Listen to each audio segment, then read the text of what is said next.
গুনাহ থেকে বাঁচার উপায় কি বললাম বলেন তো?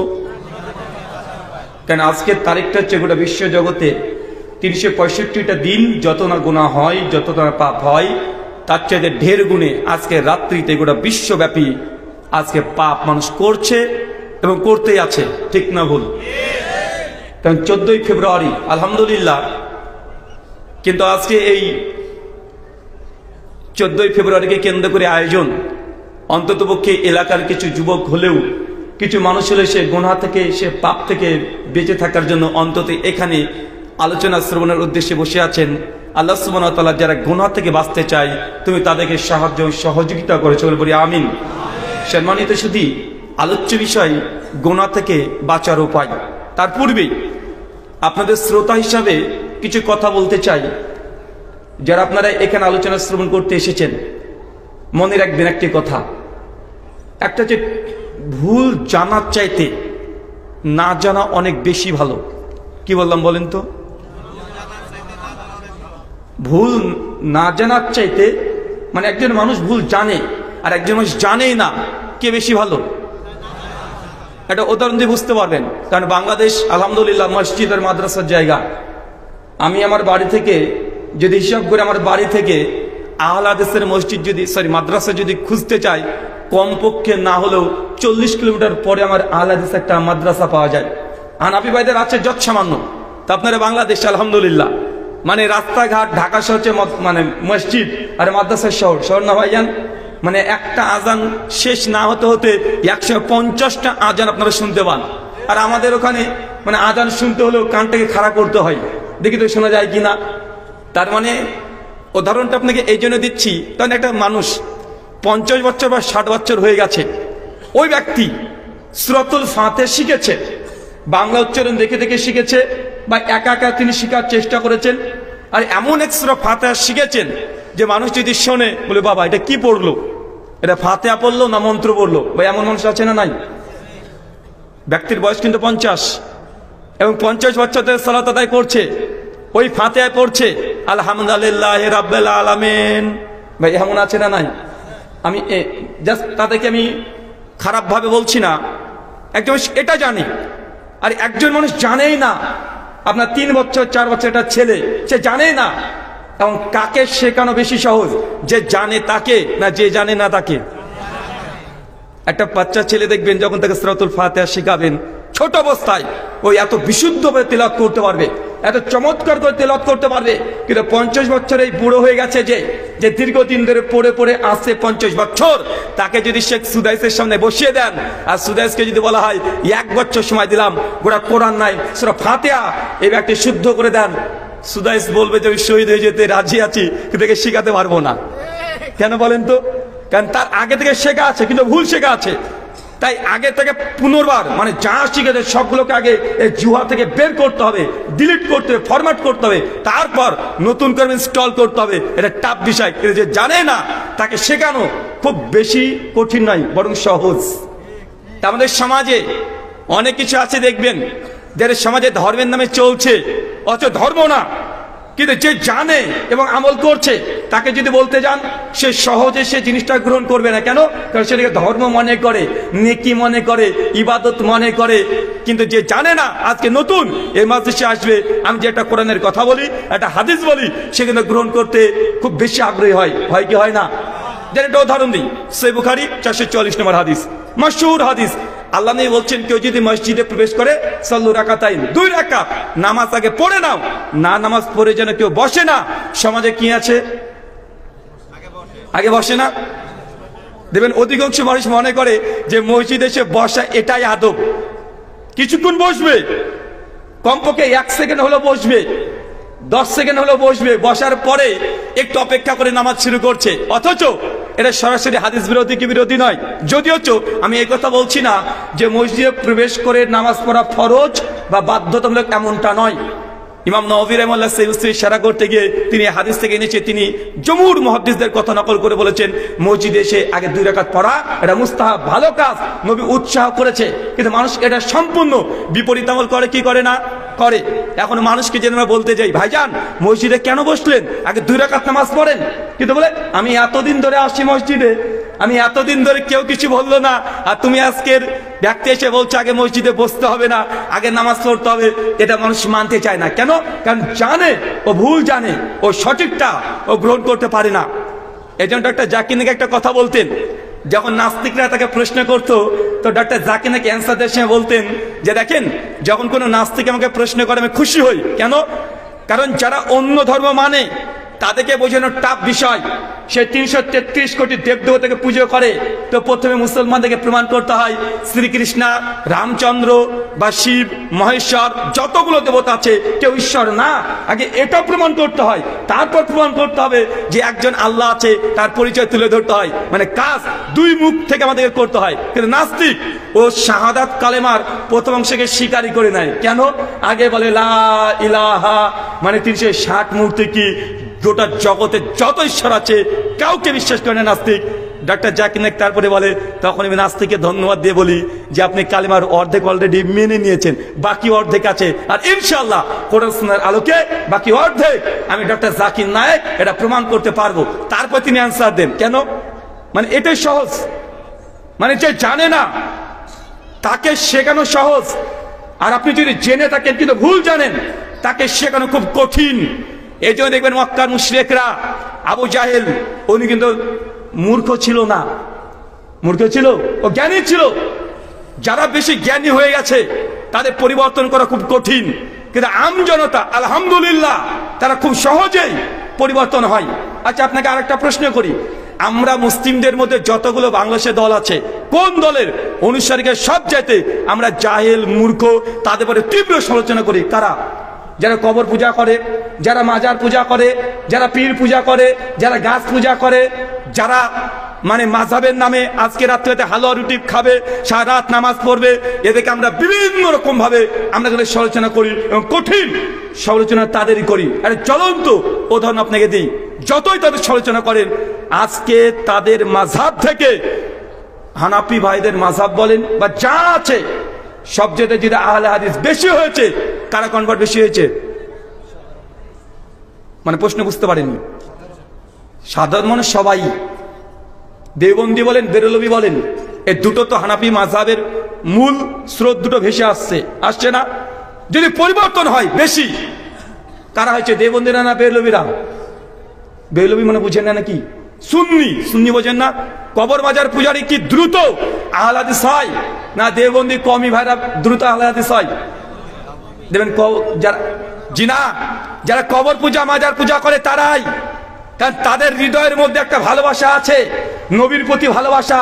মানে আমাদের হৃদয় যতটা না ভালোবাসা আছে, তারা ঠিক করে ভুল করুক এই আলোচনা পরে, তো তাদের মধ্যে যে নবীর প্রতি ভালোবাসা, নবীকে আপন করা, নবীর মাকাম, মর্যাদা, আজমত, তারা এত পরিমাণে তাদের হুজুরদের কাছে শিখেছে, কিন্তু তারা এটা দাওয়াত এখন আমরা তাকে পৌঁছাতে পারি নাই যে ভাই নবীকে ভালোবাসা ঠিক কথা, অবশ্যই ভালোবাসেন, আমাদের ইমানের অংশ, নবীকে ভালোবাসতে হবে, কিন্তু শুধু ভালোবাসার সীমাবদ্ধ নয়, নবীর আনুগত্য করতে হবে, অনুসরণ করতে হবে। আমরা এই দাওয়াত চাই, তাদের যে পৌঁছাতে পারি না, আর যখনই পৌঁছে যায় দ্রুত কওমিরা যত আহলে হাদিস হয় তার চাইতে ঢের গুণ বেরলভী ভাই, সুন্নি ভাই, তারাই আহলে হাদিসের মধ্যে বেশি আসে। কেন বলেন তো? ভালোবাসা আছে, নবীর প্রতি ভালোবাসা আছে, টান আছে। যেমন সুন্নাতে দাওয়াত দেবেন তেমন হৃদয় একটা দাগ কেটে যায়, আরে নবীকে তুমি ভালোবাসি, তার সুন্নাতে আমল মানে কেন করব না, এই প্রশ্ন যখন হৃদয় চলে আসে, আলহামদুলিল্লাহ আমাদের কবর পূজা মাজার পূজার ভাইরাই এমন তৌহিদের প্রতি বিশ্বাস হয়ে যায়, তার জ্বলন্ত ফল। আমি যদি এখানে হাত তুলতে বলি, আচ্ছা আপনারা আগে কবর পূজা মাজার পূজা করতেন কে কে? এটা হাত তোলেন তো। এটা তো নরসিংদী, খুব বেশি হাত উঠবে না আমি জানি, কারণ নরসিংদীতে আলহামদুলিল্লাহ তাও বেশ কিছু উঠেছে। যদি এই প্রশ্ন যেন আমরা করতাম ওই মূলত ধানের রংপুর বা চাপাই নবাবগঞ্জের শিবগঞ্জ ওই সাইড যদি করতাম, আমার মনে হয় মানে 30% হাত উঠে ফেলতো। কেন? কারণ অধিকাংশই তারা পরিবর্তন হয়েছে।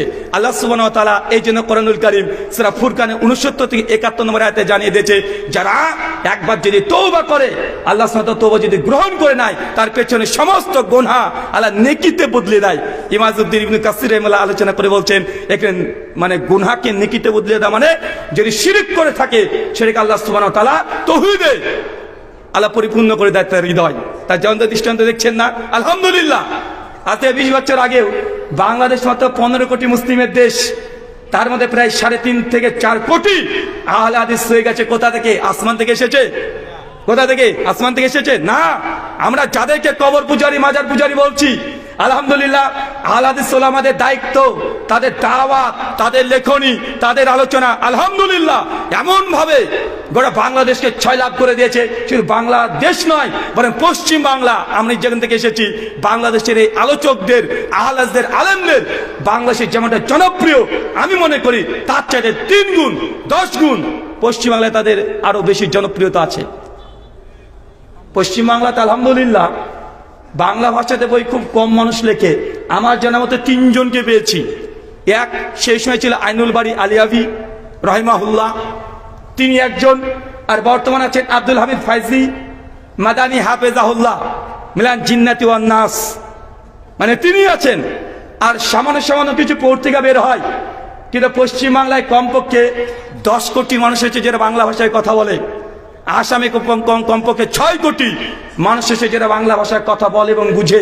বিহার, ঝাড়খণ্ড তারাও বাংলা ভাষা বোঝে এবং বলতে পারে, মানে কমপক্ষে বাঙালি শ্রোতা আলহামদুলিল্লাহ 50 কোটির কাছাকাছি। কত কোটি? 50 কোটি। তবে বাংলাদেশের যে খেদমত আলেমদের, আহলে হাদিস আলেমদের, আমাদের পশ্চিমবাংলার আলেমদের তার জন্য কাজগুলো বাংলাতে করতে হয় না। মানে ওখানকার আলেমরা বেশিরভাগ কাজ করে উর্দুতে আর হিন্দি ভাষাতে। আপনাদের এই আল্লাহ সুবহানাহু ওয়া তাআলার কাজকে এমন ভাবে কবুল করে নিয়েছে, একদম প্রাচীর ভেদ করে পশ্চিমবাংলা পর্যন্ত আলহামদুলিল্লাহ প্রত্যেকটা আলোচকের আলোচনা শোনা হয়, প্রত্যেক লেখকের বই পড়া হয়। আল্লাহ সুবহানাহু ওয়া তাআলা তুমি এই আলেমদেরকে কবুল করে নিও, সকলে বলি আমিন। সম্মানিত শুধু যে বিষয়ে গুরুত্বপূর্ণ আলোচনা, আলোচ্য বিষয় গুনাহ থেকে বাঁচার উপায়। প্রথম, কে কে গুনাহ থেকে বাঁচতে চাই একটু হাত তুলি তো। মাশাআল্লাহ, তুমি কবুল করো, আমিন। প্রথম পয়েন্ট, বন্ধু নির্বাচন। কি বললাম?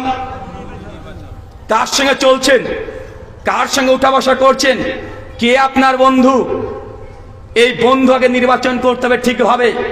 কোরআন এবং হাদিসের আলোকে বন্ধুদের ব্যাপারে এমন এমন হাদিস আছে আপনি শুনলেই অবাক হয়ে যাবেন। চলেন সহিহ বুখারী হাদিস নম্বর 660 কিতাবুস সালাতে আল্লাহ নবী বলছেন 7 শ্রেণীর মানুষকে আল্লাহ সুবহানাহু ওয়া তাআলা আরশের নিচে স্থান দিবে। কয় শ্রেণীর? কিয়ামতের সংকটময় সময় আল্লাহর আরশে, আল্লাহর ছায়ার নিচে 7 শ্রেণীর মানুষকে আল্লাহ স্থান দেবে।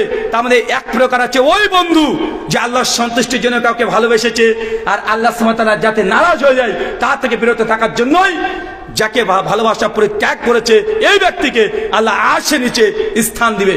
মুসনাদে আহমদের বর্ণনা, আল্লাহ নবী বলছেন কিয়ামতের মাঠে এমন কিছু মানুষকে দেখে শহীদরা, নবীরাও ঈর্ষান্বিত হবে। কারা বলেন তো? বুঝতে পারেননি মনে হয়। নবীরা ঈর্ষান্বিত হবে এমন কিছু উম্মতকে দেখে, এমন কিছু মানুষকে দেখে নবীরা ঈর্ষান্বিত হবে, শহীদরাও ঈর্ষান্বিত হবে। দুনিয়ার মধ্যে শ্রেষ্ঠ যদি কোনো মানুষ থাকে মনে রাখবেন সেটা হচ্ছেন নবীগণ।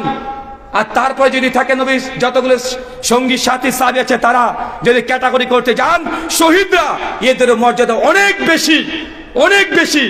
তারাও কিয়ামতের মাঠে কিছু মানুষকে দেখে কি করবেন বলেন তো? ঈর্ষা করবেন। সাহাবীরা বলছে ইয়া রাসূলুল্লাহ তারা কি এমন আমল করেছে, কি এমন কাজ করেছে যে নবীগণ ঈর্ষান্বিত হবে এবং শহীদরা ঈর্ষান্বিত হবে? আল্লাহ নবী বলছেন তারা দুনিয়াতে এমন বন্ধুত্ব করেছে যাদের বন্ধুত্বের মধ্যে কোনো লেনদেন ছিল না, আত্মীয় সম্পর্ক ছিল না, কিন্তু বন্ধুকে এতটাই ভালোবেসেছে দিনের ক্ষেত্রে আল্লাহ সুবহানাহু ওয়া তাআলা এই জন্যই তাদের মাকাম মর্যাদা এত উঁচু করে দিয়েছে যে নবীগণ তাদের বন্ধুত্বের কারণে ঈর্ষান্বিত হবেন আর তাদেরকে নূরের চেয়ারের উপরে বসার সুযোগ করে দিবেন। আমরা চাই তো ইনশাআল্লাহ এমন বন্ধুত্ব? চাই ইনশাআল্লাহ। আমাদের বন্ধুত্ব, আমরা বন্ধুত্ব কেন করি? কারণ ওর সঙ্গে বন্ধুত্ব করি, ও বড় একজন ব্যবসায়িক, ও যেহেতু বড় ব্যবসায়িক, ওর সঙ্গে যদি থাকি তাহলে আপদে বিপদে আমাকে 20,000 টাকা ধার দেবে। ওর সঙ্গে আমি বন্ধুত্ব কেন করছি? কারণ ওর দোকানটাতে, কাপড়ের দোকান, বছর 4-5 বার গেলে অন্তত কম দামে আমি কাপড় পোশাক কিনতে পারবো। এটা হচ্ছে বন্ধুত্বের আমাদের মানদণ্ড। কথা কি ভুল না ঠিক? আপনি বন্ধুত্ব কেন করেন? আপনার বন্ধুত্বের করার কারণ হচ্ছে এটাই যে দুনিয়াবি কোনো ফায়দা, দুনিয়াবি কোনো উদ্দেশ্য হাসিলের জন্যই, আপনি বন্ধুত্ব করছেন, কিন্তু ইসলামে বন্ধুত্বের মর্যাদা অনেক বেশি। যদি আপনি আল্লাহকে খুশি করার জন্যই কারোর সঙ্গে বন্ধুত্ব করেন, আর আল্লাহকে খুশি করার জন্যই বন্ধু ছিল, আজ থেকে আপনি বন্ধুত্বকে পরিত্যাগ করে দিয়েছেন। যদি আপনার বন্ধু আল্লাহ সুবহানাহু ওয়া তাআলা দেওয়া আইন বিধান মানে না, তাকে পরিত্যাগ করে দিয়ে চলে আসেন, ভাই বলেন তো আপনি এই মর্যাদা পাবেন কি পাবেন না? অবশ্যই আপনি এই মর্যাদা পাবেন। আর বন্ধু নির্বাচনে পূর্বে বন্ধু শুধু ছেলে ছেলে বন্ধু, মেয়ে মেয়ে বন্ধু এমনটা নয়। যখন জীবন সঙ্গী স্ত্রী নির্বাচন করবেন, আগেই ওটাকে আপনাকে ভালোভাবে দেখে নিতে হবে। বুঝতে পারেননি মনে হয়। স্ত্রী যদি বাঁকা হয় আর আপনি যদি আব্দুল কাদের জিলানী হন, কি হবে? কাজ হবে? যার সঙ্গে সারা জীবন সংসার করতে হবে, আপনাকে চূড়ান্ত সিদ্ধান্ত নিতে হবে যে আপনি আগামী প্রজন্ম, আপনার সন্তান ছেলে মেয়ে কিভাবে দেখতে চাচ্ছেন। এই জন্য বিয়ের আগে আপনাকে সিদ্ধান্ত নিতে হবে আপনার জীবন সঙ্গিনী সবচাইতে যদি বড় কোনো বন্ধু হয়ে থাকে, তার নাম কি? বলতে লজ্জা লাগছে, দেখেন বাঙালি, হ্যাঁ লজ্জা লাগছে না? মানে স্ত্রীর কথা বলতে খুব লজ্জা লাগে। আপনার জীবন সঙ্গিনী নির্বাচন করতে হবে। যে জীবন সঙ্গিনী ভালো যদি মিলে যায়, তো জানলেন আপনি দুনিয়াতে কামিয়াবি, আর পরকালে ইনশাআল্লাহ আল্লাহ যদি আপনার প্রতি রহম করে, ইনশাআল্লাহ আপনি জান্নাতে যাবেন। কিন্তু আমাদের সমাজে দেখা যায় সব জায়গাতে আমরা টেনশন, সমস্যা, প্রবলেম সেটা স্বামী স্ত্রীকে ঘিরে আছে না নাই? কে কে সমস্যা আছেন একটু হাত তোলেন। আর তাবিজ দেব, এমন তাবিজ দেব আজকে, এমন তাবিজ দিয়ে যাব যে জিন্দেগিতে স্ত্রী আপনার সঙ্গে ঝামেলা করবে না। কে কে সমস্যা আছেন হাত তুলবেন না? না, খুব লজ্জা লাগছে। শোনেন, বিয়ে করার আগে মেয়েদের মাইন্ডসেট জানতে হবে। কি জানতে হবে? মেয়েরা কিভাবে চিন্তা করে, মেয়েরা কিভাবে চিন্তা করে, এটা যতক্ষণ আপনি ধরতে না পারছেন ততক্ষণ পর্যন্ত আপনি যদি বিবাহ করেন, তো সংসারটা জান্নাত নয়, একদম জাহান্নাম আপনাকে বানিয়ে দেবে। দুনিয়াতে যে জাহান্নাম কি, এটা একটা মেয়ে আপনাকে দেখে দিতে পারে। তাই মেয়েরা কিভাবে চিন্তা করে এটাকে বুঝতে হবে। আমি দুই দিক থেকে আলোচনা করব। প্রথম, মেয়েদের সাইকোলজি, তার চিন্তা কিভাবে করে আর কেন করে, এটা আপনাকে মেনে নিতে হবে বাস্তবতা। একটা নারী কেন নারী জানেন? একটা নারীর যখন 9, 10, 12 বছর হয়ে যায়, আমাদের এই ভারত, বাংলাদেশ, পাকিস্তান তাদের এই আবহাওয়া অনুযায়ী সেই সময় মেয়েদের প্রথম মেনস্ট্রুয়েশন বা হাইজ যেটাই বলেন আপনি, সেটা শুরু হয়। কেন হয়? তার সেই সময় মেয়েদের হরমোন কিছু চেঞ্জ হয়, আর নতুন হরমোন তার শরীরে নিঃসরণ হতে শুরু করে। তার নাম হচ্ছে ইস্ট্রোজেন হরমোন। কি হরমোন? Oestrogen hormone. এই হরমোনের কাজ কি? এই হরমোনের কাজ হচ্ছে জাস্ট মেয়েটার এই হাত পা ত্বকগুলোকে নরম করে দিবে, কণ্ঠস্বরকে খুব সুন্দর পাতলা করে দিবে, তার শারীরিক গঠনকে পরিবর্তন করে দিবে, তার রজস্বল অবস্থায় হতে শুরু করবে, তার শারীরিক দিক থেকে নারী নারী একটা ভাব শুরু করে দিবে। এটা কার কাজ? ইস্ট্রোজেন হরমোন, এটার কাজ। এর অনেকগুলো কাজ আছে। আর একটা কি কাজ জানেন? ইস্ট্রোজেন হরমোন নারীদের থাকলে এটা তাকে বেশি প্রভাবিত করে সন্দেহ করতে। কি করতে? এখন আপনি কি দিয়ে ঠেকাবেন বলেন তো ওকে?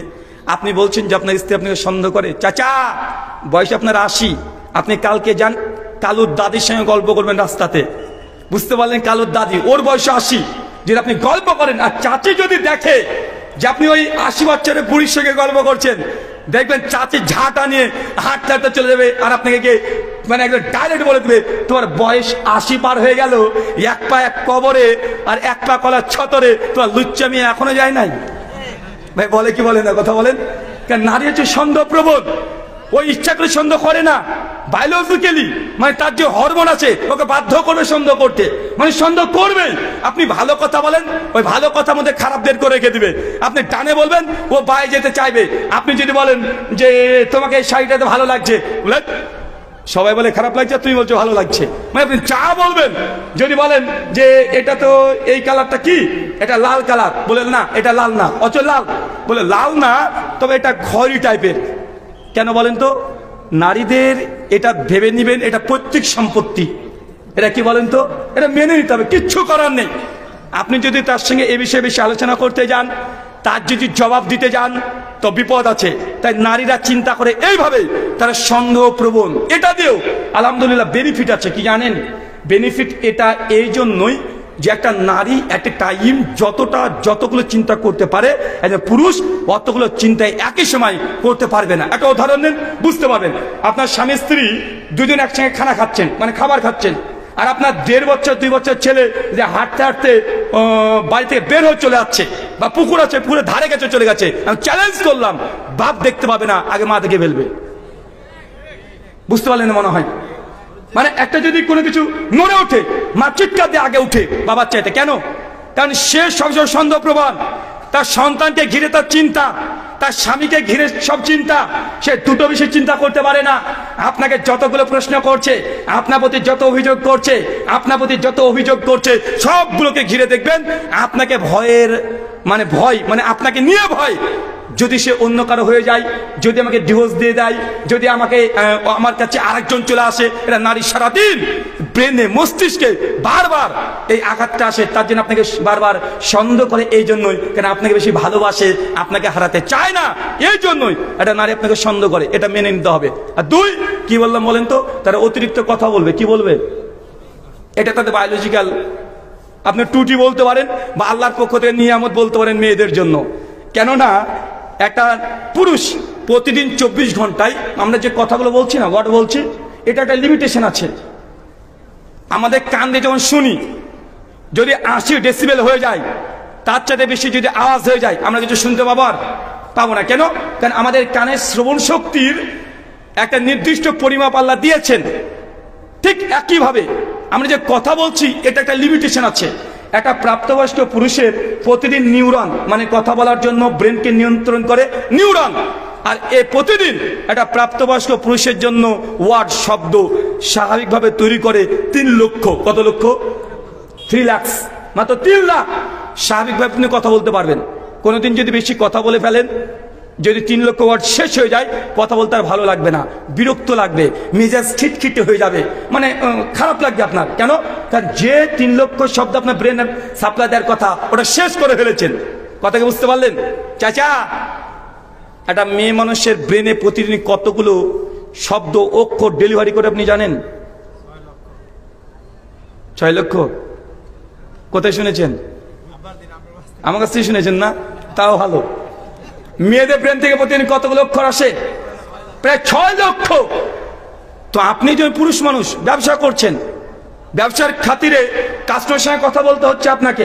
আপনি মাস্টার মানুষ, স্কুলে গিয়ে ছাত্রদেরকে পড়াচ্ছেন, আপনি চাকরিজীবী, কলিগের সঙ্গে কথা বলছেন, তা আপনার যে প্রতিদিনকার 3 লক্ষ শব্দ, এটা তো বাইরে আপনি ব্যবহার করে দিয়ে চলে আসছেন। কিন্তু আপনার স্ত্রী বেচারা, ও ঘরে আছে, ও তো কথা বলতে পারে না, আর আপনি ফোন করলো 1 মিনিট 2 মিনিটের বেশি তার সঙ্গে কথা বলেন না। তো ওর যে প্রতিদিন 6 লক্ষ শব্দ তৈরি হচ্ছে, এই শব্দ ফুরাবে কোথায়? যতক্ষণ সে কথা ফুরাতে না পারবে, ততক্ষণ পর্যন্ত তার মুখটা বারবার জিহ্বা নড়বে, কাকে কি বলবো তে ঝামেলা বাঁধিয়ে বসে থাকবে। কিছু করার নেই। তার জন্য কি করতে হবে? যদি সংসারে যে ঝামেলা করতে না চান, মন না চাইলেও জোর করে হলেও প্রতিদিন কমপক্ষে স্ত্রীর সঙ্গে 1টা ঘন্টা আপনাকে সময় দিতে হবে। নচেত আপনি বিজনেস করছেন, ব্যবসা করছেন, অথবা আপনি চাকরিজীবী, চাকরি করে রাত্রিবেলা 8টা 9টার দিকে বাড়িতে ফিরলেন, এসে কোনো রকম গোসল করে খাওয়া দাওয়া করে আপনি চিটপটাং হয়ে ঘুমিয়ে গেলেন, একটু মোবাইলটাকে খুচাখুচি করে।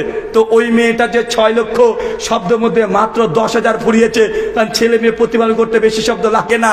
যদি আপনি তার সঙ্গে কথা না বলেন, ও দেখবেন হয় ইমো ব্যবহার করতে শুরু করে দিয়েছে, বা মেসেঞ্জারে কারোর সঙ্গে গল্প করছে, অথবা পাড়ার মানুষের সঙ্গে ঝামেলা করছে। আর যদি গ্রামগঞ্জের হয়, তো পাড়ার মেলা বুবু আছে, অনেকগুলো বুবু আছে, বুবুর কাছে যাবে, চুলগুলোকে খুলবে, আর বুবুর সঙ্গে চুল তুলবে, উকুন তুলবে, আর যা মন চায় তাই করবে। গীবত, সমালোচনা, পরনিন্দা, পরচর্চা, বাড়িতে কি হচ্ছে, ভেতরে কি হচ্ছে, শ্বশুর সমস্যা কি, বাপের বাড়ি কি, মানে সব ঢেলে দিয়ে বাইরে চলে আসবে বাড়িতে। কথা বুঝেননি মনে হয়? এটা হচ্ছে নারীদের আল্লাহ সুবহানাহু ওয়া তাআলা এইভাবে সৃষ্টি করেছে। এটা আপনাকে মেনে নিতে হবে যদি বাঁচতে চান। আমি যা দেখলাম, ঢাকার উত্তর সিটি কর্পোরেশন, দক্ষিণ সিটি কর্পোরেশন, রংপুর বিভাগ, প্রথম আলো বাংলাদেশের পত্রিকা, ইন্ডিয়ান না, 2022 সাল 11 ফেব্রুয়ারি রিপোর্ট পেশ করে তারা বলছে যে বাংলাদেশে 2022-এ প্রায় 13,785 খান শুধু ডিভোর্স দেবে। এই অভিযোগ এসেছে। কতগুলো? 13,000-এর মানে 14,000 ধরেন। অবাক করা, 9,000-এর বেশি ডিভোর্স চেয়েছে, মানে খোলা চেয়েছে নারীরা। কারা? নারীরা। ব্যাপার কি? সমস্যা কি? আমাদের ইন্ডিয়ান রিপোর্ট বলি, আমাদের ইন্ডিয়ান টাইমস অফ ইন্ডিয়া 2018 সাল 19শে মার্চ পৃষ্ঠা নাম্বার 28, তারা বলছে আমাদের ইন্ডিয়াতে যতগুলো বিবাহ হয়, বিবাহের পরে ছেলে মেয়ে, মানে ম্যারিড ছেলে মেয়ে, বিবাহিত ছেলে মেয়েদের মধ্যে, কাপলদের মধ্যে শতকরা প্রায় 82% ছেলেরা বিয়ের পরে পরকীয়ায় লিপ্ত। কত পার্সেন্ট? আর নারীর মোটেও কম না, প্রায় 72%। চিন্তা করতে পারছেন? এই পরিসংখ্যান, এটা রিয়েল, পড়াশোনার কথা বলছি না, পরে বলবো। আগে নিজের পরিবারটাকে দেখেন, গোনা কোথা থেকে আসছে, কার কারণে আপনি নিজে গোনায় লিপ্ত হয়ে যাচ্ছেন, আপনার স্ত্রী গোনায় কেন লিপ্ত হচ্ছে, আপনার মেয়ে কেন গোনায় লিপ্ত হচ্ছে, কেন পরিবেশ সমাজ নষ্ট হয়ে যাচ্ছে। গোনাকে ভয় করে না, কোন জায়গায় আগে খতিয়ে দেখতে হবে প্রবলেম কোথায়, কি প্রবলেম। তো যেসব মেয়েরা পরকীয়ায় লিপ্ত, তা যে প্রশ্ন করা হচ্ছে, আপনারা কেন বিয়ের পরে ছেলে আছে, সোনার সংসার, টাকা পয়সার অভাব নেই, আপনিও চাকরি করেন, স্বামীও চাকরি করেন, কোনো তো সমস্যা দেখছি না, তাই পরকীয়া কেন করছেন? মেয়েদের শতকরা 85% মেয়েদের দুটো কমন অভিযোগ। এক, আমাদের স্বামী আমাকে সময় দেয় না। কথা বুঝতে পারলেন না মনে হয়? মেয়েদের অভিযোগ যে স্বামী আমাকে সময় দেয় না, ও নিজের বিজনেস, নিজের চাকরি, নিজের কেরিয়ার, এগুলো নিয়ে ব্যস্ত, আমাকে সময় দেয় না। আর দ্বিতীয় প্রবলেম যেটা মেয়েরা বলেছে, ওটা বলতে পারবো না, ওটা রাত 12টা ঘরের মধ্যে স্বামী স্ত্রীর মধ্যে যেটা হয়, এখানে পুরুষের দুর্বলতা। মেয়েরা এই অভিযোগ শতকরা 52% মেয়েরা করছে স্বামীদের বিরুদ্ধে, যে স্বামীর কাছে তারা বিছানাতেও সন্তুষ্ট না। এখন বলেন তো, পরকীয়া করবে না তো কি করবে? পরকীয়া করবে না। আপনি যদি আপনার স্ত্রীর সময় না দেন, আপনি যদি স্ত্রীকে টাইম না দেন, ও বাধ্য আরেকজনের কাছে গিয়ে তার মনের কথাগুলো বলতে। যদি বাঁচতে চান, আজকে থেকে আপনাকে নিয়তটাকে চেঞ্জ করে নিতে হবে। আপনি ব্যবসায়িক, ভালো কথা, দোকানে গিয়ে খুলবেন, 1 ঘন্টা পর পর যদি ফোন করতে নাও পারেন, হোয়াটসঅ্যাপে একটা মেসেজ দিবেন যে কেমন আছো, কি রান্না করছো, ছবি তুলে পাঠাও। বা এগুলো হাসির মনে হতে পারে, কিন্তু পরিবারকে ধরে রাখার জন্য মেয়েদের মন এটাই চায়, মেয়েরা এটাই চায়। যদি আপনি এরকম যদি প্রেমিক না হতে পারেন, স্ত্রীর কাছে স্ত্রী আরেকজন সে পরকীয়া করবে নিশ্চিত, এটা আপনি জেনে রাখেন। বাস্তবতাকে মেনে নেন, এটা বাস্তবতা, এটা বাস্তবতা। পুরুষ এবং নারী সাইকোলজির পার্থক্য আছে। আল্লাহ সুবহানাহু ওয়া তাআলা আমাদের পরিবারকে তুমি হেফাজত করে, সকলে বলি আমিন। চাচা চাচি সন্দেহ করে আর, হ্যাঁ সন্দেহ করেন আর। তার মানে আপনাকে কি বললাম? প্রথম পয়েন্ট, বন্ধু নির্বাচন করা, বন্ধুকে নিজের মতো, আপনি যে মাইন্ডের সেই মাইন্ডের বন্ধুকে তৈরি করা। 2, নেককার পরেশগার সঙ্গীর সঙ্গে উঠা বসা করা। বন্ধু ভালো, কিন্তু আপনার যাতায়াত আছে আলাদা জায়গায়, তাহলে আপনি পাপের সঙ্গে বিশেষ জড়িত হয়ে যাবেন। চলেন, সহিহ মুসলিম হাদিস নাম্বার 2885, একজন বিখ্যাত সাহাবী, নাম হচ্ছে হানজালা। কি নাম? হানজালা। হানজালা দিন রাস্তায় ছুটছে, দৌড়ছে, আর বলছে, হানজালা আমি মুনাফিক হয়ে গেছি, আমি মুনাফিক হয়ে গেছি। মাঝপথে আবু বকরের সঙ্গে দেখা, আবু বকর বলছে, হানজালা কি হয়েছে তোমার? হানজালা বলছে, আমি মুনাফিক হয়ে গেছি। আবু বকর বলছে, হানজালা মুনাফিক হয়ে গেছো মানে কি বলছো তুমি? হানজালা তখন বলছে, আবু বকর আমি যখন আল্লাহ নবী মুহাম্মদ সাল্লাল্লাহু আলাইহি ওয়াসাল্লামের সামনে বসি, তিনি যখন কোরআনের কথা বলেন, দ্বীনের কথা বলেন, ইমানের কথা বলেন, সেই সময় তার ইমানটা আস্তে আস্তে বৃদ্ধি পেতে থাকে। মনে হয় তখন আমি সবসময় নবীর কাছেই থাকি, মসজিদ থেকে যেন না বের হয়, সবসময় দ্বীনের সঙ্গে লেগে থাকতে মন চায়।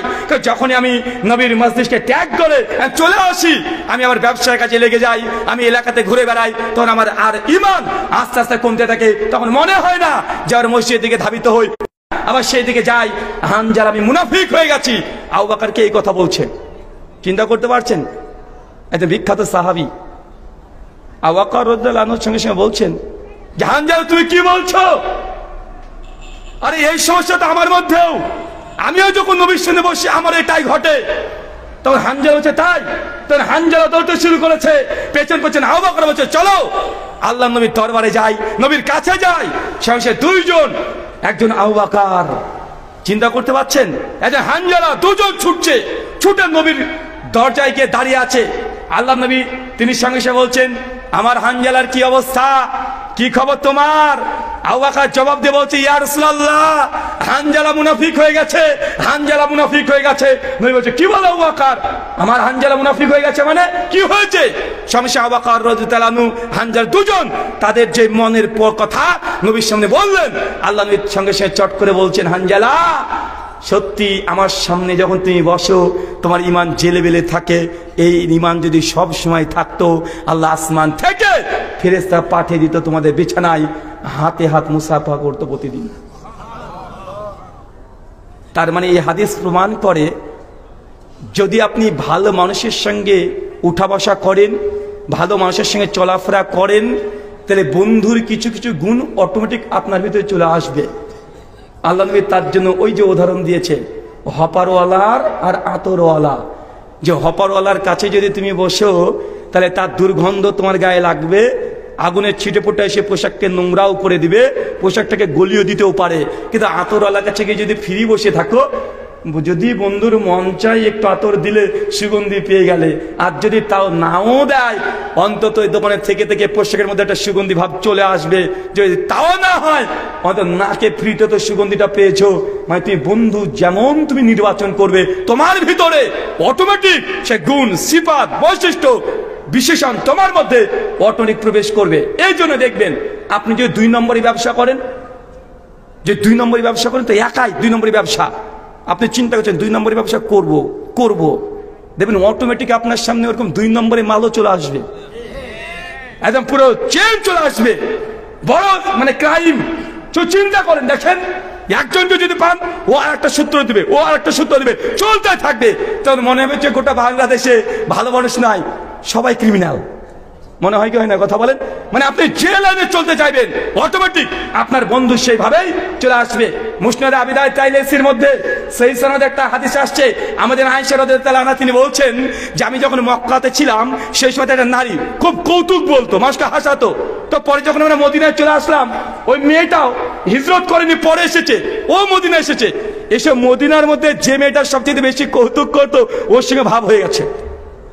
কথা মানে বুঝতে পারলেন না, মানে যে কোয়ালিটির, যে লেভেলের, দেখবেন তার বন্ধু সেইভাবে চলে আসে কি আসে না, চলে আসবে অটোমেটিক।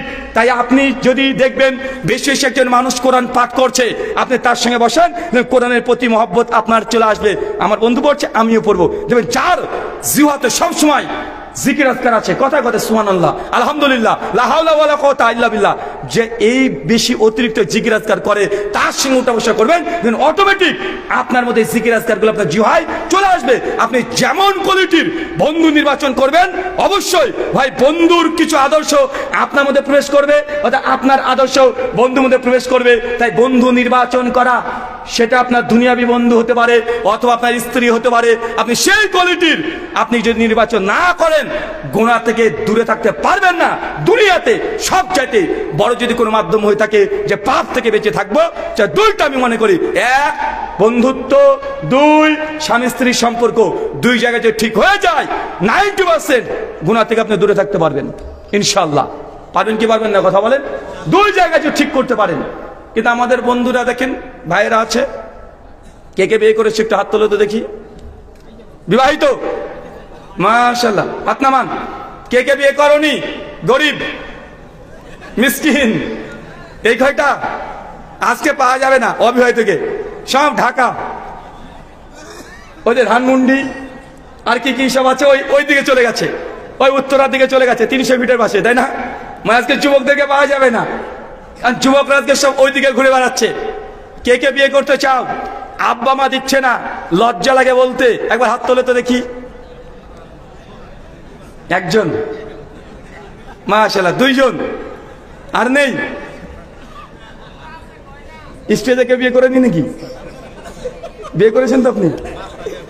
করেছে বলছে তো, হ্যাঁ বুঝি না। ও ভাই, একটা মাসনা করবে ভাই, আগে একটাই সামলা, মাসনা পরে হবে।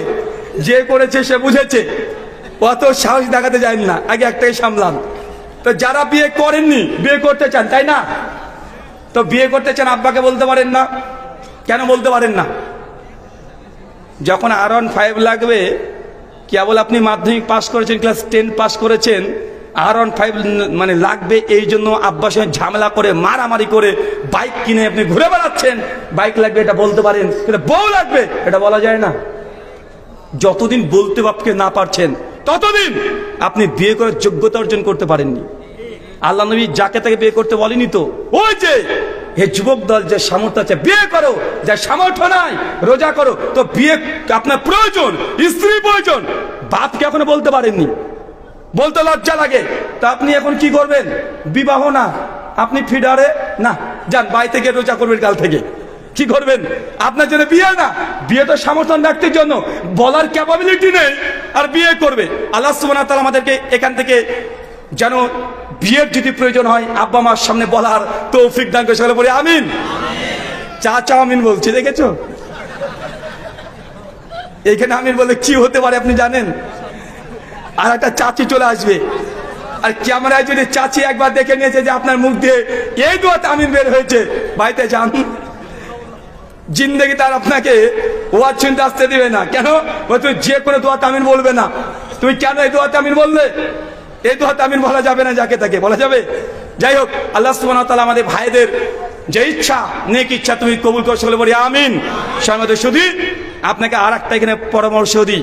অনেকে প্রশ্ন, রুহুল ভাই বিয়ে করব, স্ত্রী যে নিকার কিভাবে বুঝবো? এখন আমি কি বলেন, কি থার্মোমিটার নিয়ে ঘুরে বেড়াই যে জ্বর মাপা যন্ত্র দিয়ে আমি বউ মেপে দেবো আপনাকে, কোনটা ভালো কোনটা মন্দ। এখন বাহ্যিক দিক থেকে আমরা বলতে পারি, বিশেষ করে যার মধ্যে দেখা যায় বাহ্যিক দিনী আলামত, যেমন বোরখা পর্দা আছে। তবে বর্তমান যা দেখা যায় টিকটকে, যে বোরখা পরা দেখেও মানে যদি একবার শুধু বোরখা দেখেই যদি তাকে বউ বউ স্বপ্ন দেখেন, বিপদ আছে, আছে না নাই? আছে। তো কি করবেন? আল্লাহর কাছে দোয়া করেন, বিকল্প কোনো রাস্তা নাই। আর আপনি নিজে ভালো হয়ে যান, আপনি নিজেই একজন মুমিন হয়ে যান ইনশাআল্লাহ। রবের কাছে দোয়া করবেন, আল্লাহ একটা যে নেককার পরেজগার, একটা সলেহা যেন স্ত্রী পায়, এই দোয়া আল্লাহর কাছে করেন। কার কাছে করবেন? কথা বলেন। 2, হ্যাঁ এটা করতে পারেন। কি করতে পারেন? কিছু বুদ্ধি খাটাতে পারেন। যখন মেয়েটাকে দেখতে গিয়েছেন, তখন গিয়ে কিছু প্রশ্ন করবেন। কেমন প্রশ্ন?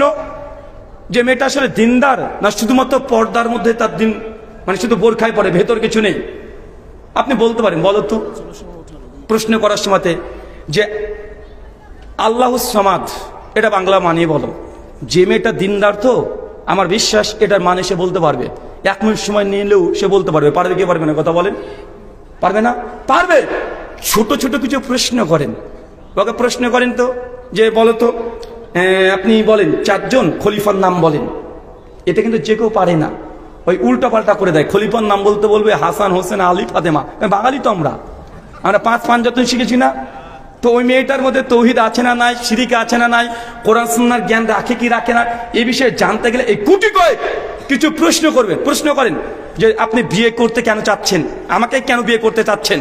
যদি বলে আমার শখ মোটরসাইকেলে স্বামীকে নিয়ে ঘুরে বেড়াবো, তাহলে বলবেন এখানে সিগনেচার, এখানে শেষ। বিয়ে করার উদ্দেশ্য জানতে চান, কি উদ্দেশ্যে প্রশ্ন করেন। কার কার বক্তব্য শোনেন, কোন বক্তব্য শোনেন, কোন লেখক আপনার পছন্দ, এরকম গুটি কয়েক প্রশ্ন করলে সে মেয়েটার সম্পর্কে মোটামুটি আপনার ধারণা হয়ে যাবে। ও সেদিকে বোরখাই সে পড়ে না বোরখার মধ্যেও অন্তত তৌহিদ আছে বা ইসলামী আকীদা সম্পর্কে অন্তত জানতে পারবেন। গোটা 10 প্রশ্ন আগে রেডি করে নিয়ে চলে যাবেন। হ্যাঁ, তোমাদেরকে একটা কথা বলি, শুধু মেয়েদেরকে চেক করতে হবে এমনটা নয়। তোমাদেরকে অনেককে দেখা আছে কোরআনের হাফেজা, একদম দেখাচ্ছে রেকর্ড করেছে, 2 বছরে কোরআনে মুখস্থ করে ফেলেছে, আলেমা হয়ে গেছে। তুমি মেয়েটিকে দেখতে গিয়েছো, জিন্দেগিতে মেয়েটা কার সামনে পর্দা উন্মুক্ত করে নাই, কিন্তু তুমি বিয়ে করবে দেখার জন্য তার চেহারা দেখেছো, জাস্ট দেখে ফেলেছো যে মেয়েটা দেখতে একটু কুৎসিত, দেখতে ভালো না, কিন্তু মেয়েটা তাকওয়াশীল, তাহাজ্জুদ গুজারি, মেয়েটা কোরআনের হাফেজ, ভালো একজন আলেমা, আরবি থেকে বাংলা অনুবাদ করতে পারে, কিন্তু মেয়েটা শুধু চেহারা ভালো না হওয়ার কারণে তুমি মেয়েটাকে রিজেক্ট করে দিয়ে তুমি অন্য কোনো জায়গায় চলে যাচ্ছ। এমন যুবক আছে না নাই? তো শুধু মেয়েদের দোষ? এটা আপনার মধ্যে দোষ আছে। আপনি নবী আলাইহিস সালাম বিয়ের পরে এমনি নবী বলে নাই যদি আমার তাহকিকের সনদের মধ্যে দুর্বলতা আছে, সবল ইমানুল বাইহাকির হাদিস যে বিয়ে হচ্ছে দিনের অর্ধেক। কথা বুঝতে পারলেন না? বিয়ে দিনের অর্ধেক, মানে বিয়ের পরে যে জীবনটা যাবে এর চেয়ে অর্ধেক। কেন? এখানে এই গোটা দুনিয়ার মধ্যে যত পাপাচারে মানুষ লিপ্ত হয় এই আগে আর পরে বিয়েকে কেন্দ্র করে। তাই যুবকদেরকে, তরুণদেরকে বলি, বিয়ে করার আগে শুধু সুরাতটাকে দেখেই একজন হাঁপে যা, শুধু দেখতে খারাপ, তুমি পরিত্যাগ করে দিয়েছো। তুই সুন্দরী খুঁজছো, বলছে দিনদার লাগবে, তবে ক্যাটরিনা কাইফের মতো লাগবে, পাবে? মানে দিনদার ক্যাটরিনা কাইফ খুঁজছে, মানে স্বপ্নের, মানে একসঙ্গে দুটো নিবে। ভাই এমন মানুষ আছে না নাই? এমন মানুষকে দেখা যায়। আল্লাহ সুবহানাহু ওয়া তাআলা আমাদের যুবক তরুণ ভাইকে বোঝা তুমি তৌফিক দান করে, সকলে পড়ি আমিন। আপনাকে আর একটা কথা বলি, মেয়েটিকে তো রিজেক্ট করলেন, এজন করেন না হাফেজা, কাকে আপনি বিয়ে করছেন? বলছে যে বিএসসি ক্যাডার, ঢাকা ইউনিভার্সিটিতে পড়ে মেয়েটা, দেখতে মাশাআল্লাহ অনেক চমৎকার, বাপের টাকা পয়সা বেশ ভালোই আছে। ভাই এমন আছে না নাই? কথা বলেন। বাপের টাকা পয়সা ভালো আছে, মেয়েটা দেখতে মাশাআল্লাহ চমৎকার, আপনি তাকে বিবাহ করার জন্য আপনি উৎসুক হয়ে আছেন। আপনাকে আর এক ধাপ এগিয়ে বলে দিই, আপনি একটা ডিভোর্সি, তালাকপ্রাপ্তা মেয়েকে বিয়ে করা ভালো, তার চাইতে ওই মেয়েটাকে, প্রস্তাবকে প্রত্যাখ্যান করে দেওয়া এটা অধিক ভালো। বুঝেন নাই? আমাদের সমাজে তালাকপ্রাপ্তা মেয়ে, বিধবা মেয়ে মানুষ বিয়ে করতে চায়, ইয়াং ছেলেরা বিয়ে করতে চায় না। কেন? কারণ সমাজে বলবে যদি একটা তালাকপ্রাপ্তা মেয়েকে বিয়ে করেন, বিধবা মেয়েকে বিয়ে করেন, আপনার বন্ধু বান্ধব আত্মীয় স্বজন তারা বলবে কি বিয়ে করলি রে, অন্যের খাওয়া জিনিস।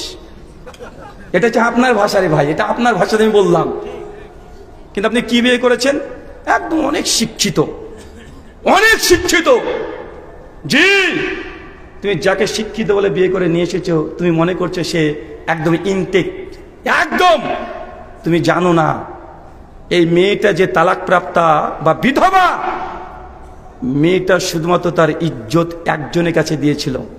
তুমি যাকে বিয়ে করেছো তার সৌন্দর্য দেখে মুগ্ধ হয়ে, তার শিক্ষাগত যোগ্যতাকে দেখে, তুমি জানো না ও বিয়ে বাদে কতজনের কাছে। বাকিটা আপনি বুঝে নেন, আপনি বুঝে নেন। এই জন্য আপনাকে আমি বলেছি, দিনদার নারী যদি ও ডিভোর্সি হয়, তালাকপ্রাপ্তা হয়, যদি বিধবা হয়, ওই মেয়েগুলোর চাইতে এই মেয়েগুলো আপনার জন্য কল্যাণকর। আপনি যে ভয়ে একটা তালাকপ্রাপ্ত মেয়েকে বিয়ে করছেন না, বর্তমান যা প্রেক্ষাপট, আজকে শুধু ঢাকা শহর, রাজশাহীকে একটু ঘুরে আসেন, বুঝতে পারবেন যে কোন মেয়েগুলোকে আপনি বিয়ে করতে যাচ্ছেন, কাদেরকে আপনি ইয়াং মনে করছেন, কাদেরকে মনে করছেন যে এরা বিয়ে করেনি, কাদেরকে। আপনি তখন বুঝতে পারবেন। আল্লাহ সুবহানাহু ওয়া তাআলা তুমি আমাদেরকে বোঝা তৌফিক দান করে, সকলে পড়ি আমিন।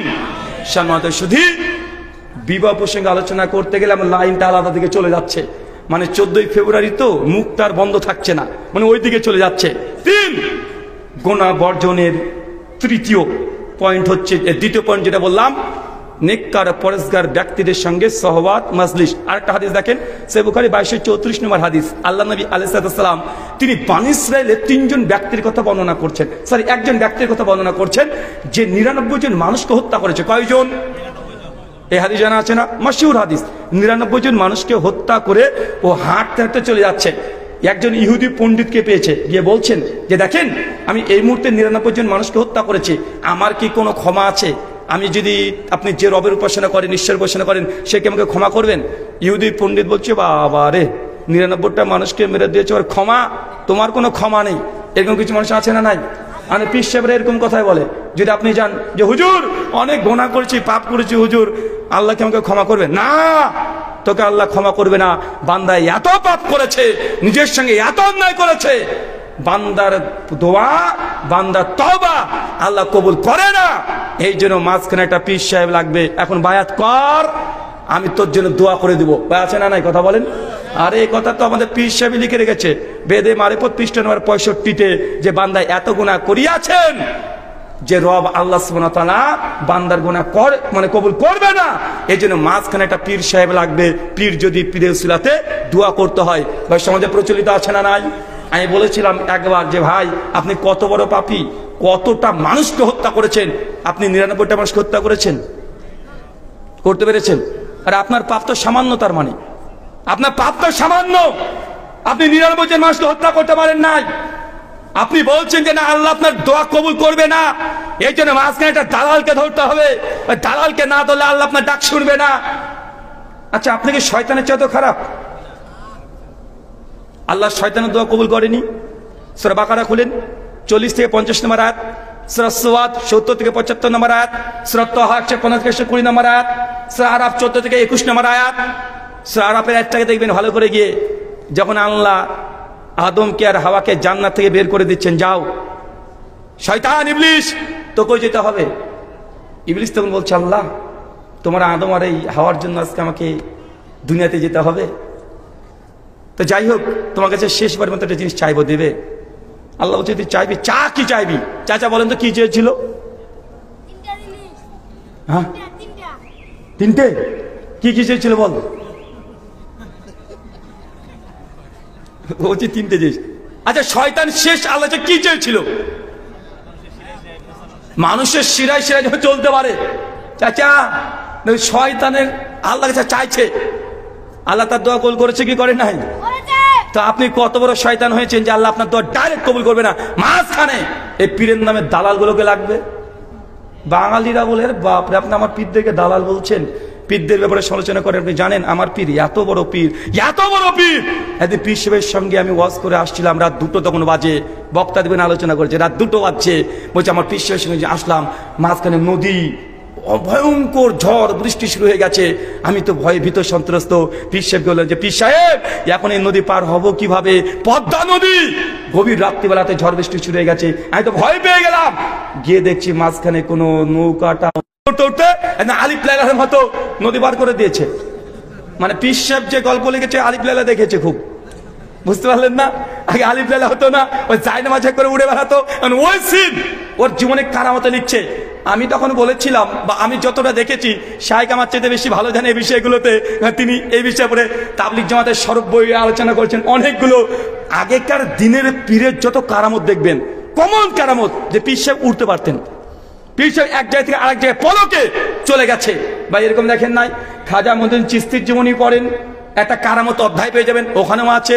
বড় পীর আব্দুল কাদের জিলানীর জীবনী পড়েন, তাতেও পেয়ে যাবেন। নিজামুদ্দিন আউলিয়ার জীবনী পড়েন, তাও আপনি পেয়ে যাবেন। বাইজিদ বুস্তামি, ও তো 1000 একবার আল্লাহ কাছে গিয়েছে। তাজকিয়াতুল আউলিয়া 2য় খণ্ড মোহাম্মদী প্রকাশনী, ঢাকা থেকে ছাপিয়েছে, পৃষ্ঠা নম্বর 421। এই একবার দুইবার নয়, 1000 একবার মিরাজ করেছে, একদম অধ্যায় রচনা করেছে। বাইজিদ বুস্তামি কা মিরাজ, মানে বাইজিদ বুস্তামি উনিও মিরাজ করেছেন। চিন্তা করেছেন, নবী করলেন একবার দুইবার 3বার, ওই করেছে 1000 একবার। এখন বলো তো, যারা বিশ্বাস করে এটা মানুষ না পায়জামা? এদিকে মানুষ মনে হয় আপনার? মানে পীরদের, আগেকার পীরদের কমন, একদম কমন কারামত, মানে উড়বে, মানে না উঠতে পারলে ও পীরই না। মানে এমন একটা সময় ছিল, কেন সেই সময় তো বিমান ছিল না, মানুষের শখ, পাখিকে দেখে উড়ে বেড়ায়, ওরও শখ যদি উঠতে পারি। মানে ওই শখ থেকে ওই কারামতগুলোকে রচনা করা হয়েছে। তা আমি বলেছি যে বর্তমানে বাংলাদেশের এখন পরিসংখ্যান প্রায় 1 লক্ষ পীর সাহেব আছে না নাই, তাজা মানে জীবিত আছে না? সমস্ত বাংলাদেশের পীরকে আমার চ্যালেঞ্জ, আপনাকে উড়ে দেখাতে হবে না। আপনি বলছেন হক্কানি পীর, তো হক্কানি পীর যেন আসে। বেশি কাজ করতে বলবো না, উঠতে বলবো না। ঢাকা বিমানবন্দরে আমি নিজের টিকিট কেটে দেবো, পীরকে নিয়ে আমি একসঙ্গে থাকবো বিমানে। বিমান যখন 3000 কিলোমিটার উপরে উঠে পড়বে, ঢাকা টু রাজশাহী, মাঝপথে ওনাকে আমি ধাক্কা দিয়ে ফেলে দেবো। পীর সাহেব আপনি একটু কারামত দেখান, রাজশাহীতে ল্যান্ড করে দেখান। তো উঠতে পারে না, তো উপরে থাকবে। ভাই উঠতে বলছি না, ল্যান্ড করুক শুধু। কারণ মানুষ মাধ্যাকর্ষণ শক্তি কি বলে, মানুষ উপরে থাকলে এমনি নিচে পড়বে না। আমি যদি মোবাইলটা ফেলি, বা নিচেটা পড়বে, তো শুধু ডেস্টিনেশনটা ঠিক করতে হবে। মানে রাজশাহীতে মানে উপর থেকে ফেলে দেবো, টুক করে আস্তে আস্তে করে ল্যান্ড করে নেবে নিচে। অবশ্যই পিছনে ল্যান্ড করবে, তো রাজশাহীতে না, একদম আসমানি। এটা পীরের কারামত। মানে এখন পীরের কারামত হচ্ছে এগুলো। মানে আগেকার পীর সাহেবদের এইসব কারামত ছিল, দিবেন শুধু উড়ে বেড়াতো, এই নদী পার করে দিল, এই ছিল না ওই করে দিল, এই করে দিল। কিন্তু পীরের কারামত কবে থেকে শেষ হয়েছে জানেন? যেদিন থেকে ক্যামেরা আবিষ্কার হয়েছে, আর কারামত চলে না। দেখেছেন আর কারামত? পীরদের কারামত আর নাই, আর দেখতে পাবেন না। কি কারামত আছে? না নাই বললে ভুল হবে, এখন পীরদের কারামত আছে। তো ডিজিটাল কারামত কি তুই জানো? হ্যাঁ, কোন পীরের মুরিদ? তো বাবা কোন পীরের মুরিদ? বলছে আমার পীর সাহেব 32 বছর ধরে উনি গোসল করেনি। এটা পীরের কারামত। এখন বলছে আমার পীর সাহেব 24 বছর ধরে বিরাজ করেনি। এটা এখনকার কি কথা বলেন? পীরদের মোজেজা, ওদের কারামত। ভাই আমরা আহলে হাদিসরাও আলহামদুলিল্লাহ, শাইখুল ইসলাম ইবনে তাইমিয়া রাহিমাহুল্লাহ তিনি আলোচনা করতে গিয়ে অনেক আলোচনা করেছেন। আমরাও নেককার পরেজগার ব্যক্তিদের কারামত যে হয় এটা আমরা বিশ্বাসী চাচা। তবে দুটো পয়েন্ট মনে রাখবেন, কারামত প্রসঙ্গে দুটো পয়েন্ট আপনাকে বলে দিই, কোনটা কারামত আর কোনটা জাদু আপনি ধরতে পারবেন। এক, কারামত কোন ব্যক্তির পৈতৃক সম্পত্তি না। কি বললাম? কারামত কোন ব্যক্তির পৈতৃক সম্পত্তি না। দুই, কারামত আল্লাহ যে কোনো বান্দার মাধ্যমে যখন তখন ঘটে দিতে পারে। তিন, যখন ঘটে যাবে বান্দা তখনই বুঝতে পারবে যে ঘটে গেল, তার আগে তার জ্ঞান থাকবে না, মানে বুঝতে পারেনি। উদাহরণ দিই বুঝতে পারবেন। কারামত পৈতৃক সম্পত্তি মানে কোন পীর যদি বলে যে আমার কাছে এই কারামত আছে, তুই আয়, তোকে এই কাজ করে দেবো, আমি এটা দেখিয়ে দেবো, ওটা দেখিয়ে দেবো, তার মানে কি? মানে কারামতের পৈতৃক সম্পত্তি, যখন ইচ্ছে তখন রিমোটের মতো ব্যবহার করতে পারবে। ভাই এমন দাবি করা হয় না? অথচ আহলুস সুন্নাহর এটা আকীদা নয়। কারামত হতে পারে কিন্তু কোনো ব্যক্তির পৈতৃক সম্পত্তি না। একটা উদাহরণ দিই, নবী মুসার কথা মনে আছে? সূরা তাহা বলেন 40 থেকে একদম 38 নম্বর আয়াত পড়তে থাকেন। মুসাকে যখন আল্লাহ নবী আল্লাহ সুবহানাহু ওয়া তাআলা পাঠালেন ফেরাউনের কাছে, মুসা যাও, ফেরাউনের কাছে যাও, খুব বাড়াবাড়ি করছে।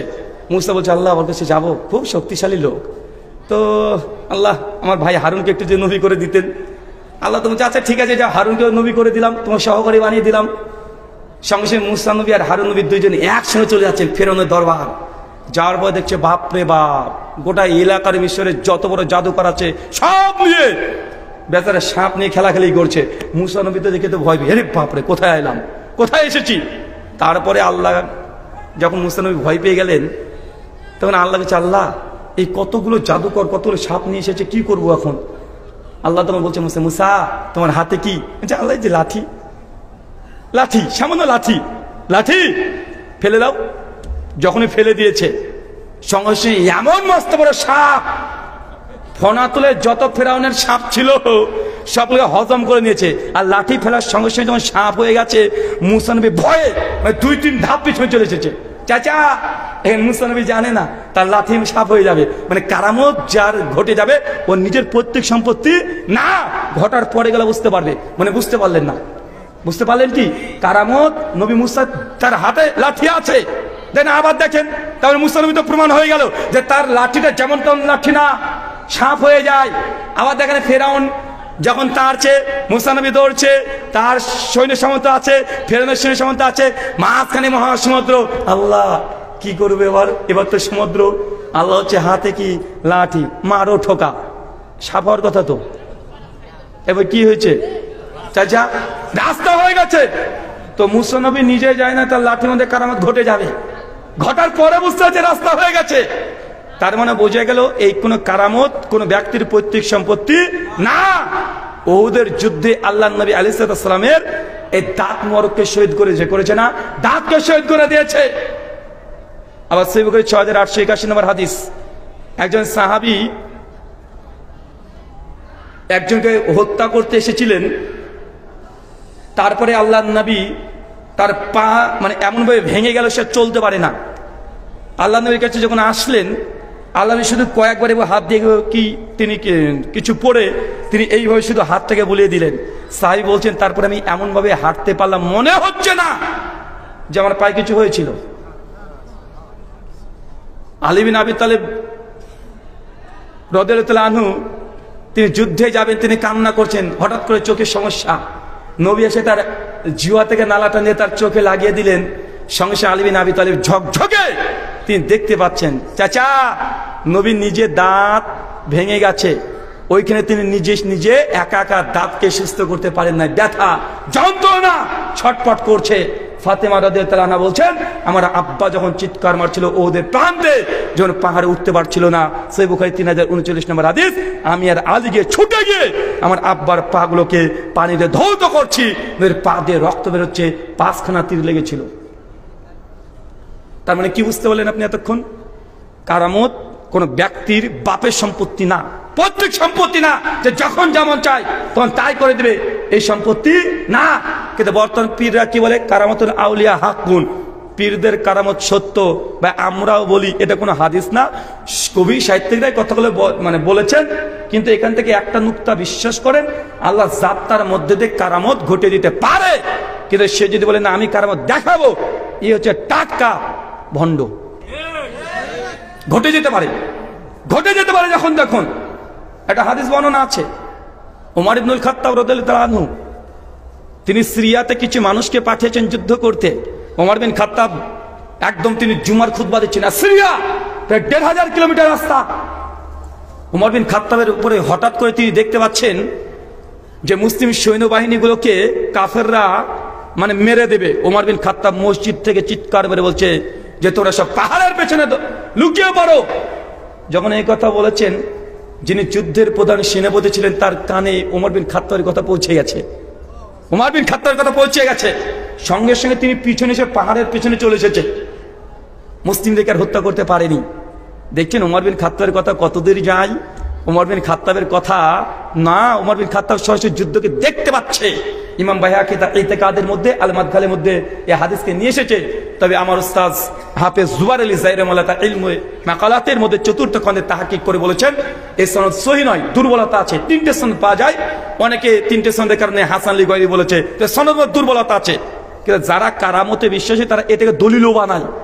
আচ্ছা আমার প্রশ্ন, ওমর বিন খাত্তাব দেখেন ১৫০০ কিলোমিটার জিনিস মানে দূরের জিনিস তিনটাকে দেখতে পেলেন না, পেয়েছেন তো নাকি?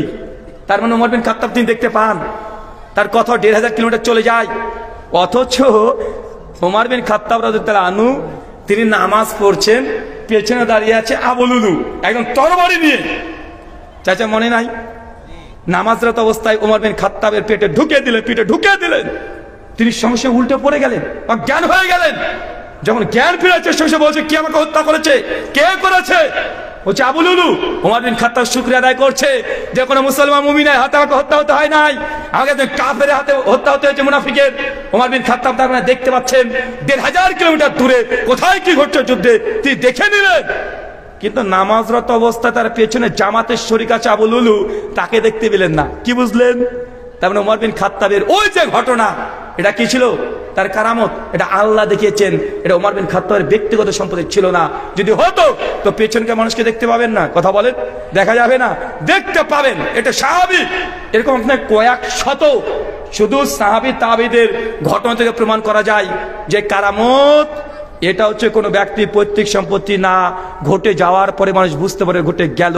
যে দাবি করবে আমি কারামত করতে পারি, দেখাতে পারি, এ চেয়ে 1 নম্বর টাটকা কাঁচা শয়তান, বিশ্বাস করা যাবে না। আল্লাহ সুবহানাহু ওয়া তাআলা তুমি বুঝে তৌফিক দান করে বলি আমিন। সে মধ্যে শুধু পাপ থেকে বাঁচার কয়টা উপায় বলেছি? কয়টা বললাম? 1 বন্ধু নির্বাচন, 2 নেককার পরহেজগার ব্যক্তিদের সঙ্গে কোরআনের মাজলিসে মসজিদে যাতায়াত বেশি করা, মাদ্রাসায় যাতায়াত বেশি করা, আলিম উলামাদের সঙ্গে সংস্পর্শে বেশি থাকা। ওই যে হাদিস বলতে গেলাম যে 99 জন মানুষকে হত্যা করে ও হেঁটে চলে যাচ্ছে, জিজ্ঞাসা করছে যে ক্ষমা আছে? না ক্ষমা নাই। যে ক্ষমা নাই, যা তোর বেঁচে থেকে লাভ কি? একদম ওকে মেরে দিয়েছে, একদম বলছে সেঞ্চুরি, 100 করে ফেলেছে। কত? 100 জন মানুষকে হত্যা করেছে। হাঁটতে হাঁটতে চলে যাচ্ছে, একজন আবেদ, একজন ব্যক্তি ইবাদত করছে, তাকে বলছে আপনি যে উপাস্যের রবের উপাসনা করছেন, আমি এই মুহূর্তে 100 জন মানুষকে হত্যা করেছি, আপনার রবকে আমাকে ক্ষমা করতে পারেন? উনি তখন অনেক কথা বলেছেন। বুখারী, মুসলিম, আবু দাউদ, মুসনাদে আহমেদ বিভিন্ন বর্ণনা আসছে। রিয়াদুস সালিহিন কমপক্ষে 13খানা রিওয়ায়াতকে একসঙ্গে করে আলোচনা করছেন, অনেক আলোচনা। উনি তখন বলছেন যে আল্লাহ সুবহানাহু ওয়া তাআলা তিনি তওবাকারীকে পছন্দ করেন, আল্লাহ সিফাত বর্ণনা অনেকগুলো করছে। এই সময় তো ওই ব্যক্তিকে তখন বলছে খবরদার তুমি ওই গ্রামে চলে যাও, ওখানে কিছু মানুষ ইবাদত করছে, ওই গ্রামে চলে যাও।